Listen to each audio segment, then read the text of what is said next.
मित्रांनो, बऱ्याच वेळा जेव्हा आपण डेटा वेबसाईटवरनं डाउनलोड करतो तेव्हा तो वर्डमध्ये किंवा एक्सेलमध्ये जेव्हा आपण घेतो तेव्हा बऱ्याच वेळा अडचणी येऊ शकतात.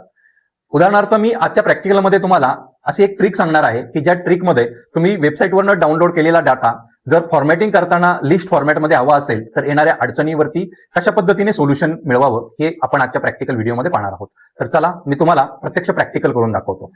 या ठिकाणी माझ्याकडे एक स्टॉकची वेबसाईट आहे. यामध्ये हे जे स्टॉक आहेत हे मला अशा या फॉर्मॅटमध्ये दिलेले आहेत आणि हे सर्व मला माझ्या वर्डमध्ये लिस्ट फॉर्मॅटमध्ये हवे आहेत. मी या ठिकाणी हा डेटा सिलेक्ट केला, Ctrl+C करून त्याला कॉपी केलं, त्यानंतर वर्डमध्ये आलो आणि या ठिकाणी येऊन तिला पेस्ट केलं. पेस्ट केल्यानंतर मला हा डाटा पूर्णपणे अशा रीतीने सर्व स्टॉकचा आलेला दिसतोय.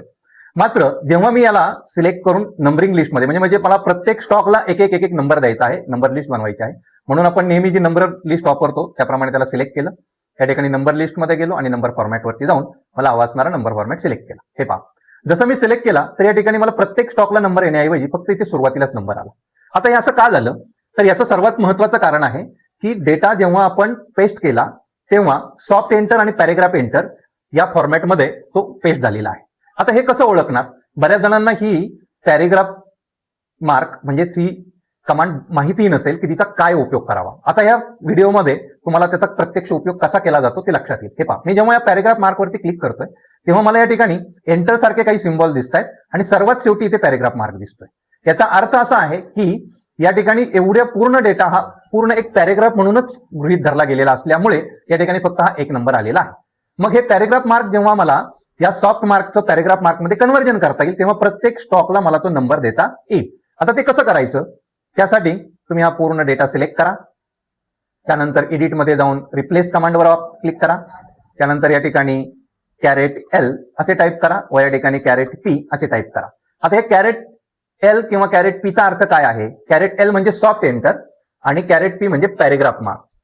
तर त्यासाठी इथे आपल्याला जेवढे या ठिकाणी हे सॉफ्ट एंटर असतील म्हणजे एंटर जे मारलेले आहेत ते पॅरेग्राफ मध्ये कन्वर्ट करायचे, म्हणजे ह्या पॅरेग्राफ मध्ये कन्वर्ट झाले की ऑटोमॅटिकली ते सगळे आपल्याला नंबर आलेले दिसतील. या ठिकाणी आपण रिप्लेस ऑल करूया, येस करा, ओके करा, क्लोज करा. हे पहा, या ठिकाणी तुम्हाला प्रत्येक याला नंबर आले. पॅरेग्राफ मार्कला ऑफ करून द्या. या ठिकाणी तुम्हाला तुमची जी लिस्ट आहे ती व्यवस्थित प्रत्येक नंबर प्रमाणे आलेली दिसेल. मित्रांनो, या आणि अशा ऍडव्हान्स ट्रिक्स आणि टिप्स तुम्हाला जर शिकायचे असतील आणि खऱ्या अर्थाने स्मार्ट युजर व्हायचे असेल तर आजच संपर्क करा मल्टीटेक कॉम्प्युटर आळंदी देवाची, माऊली पार्क, राजगुरुनगर बँकेच्या मागे, आळंदी.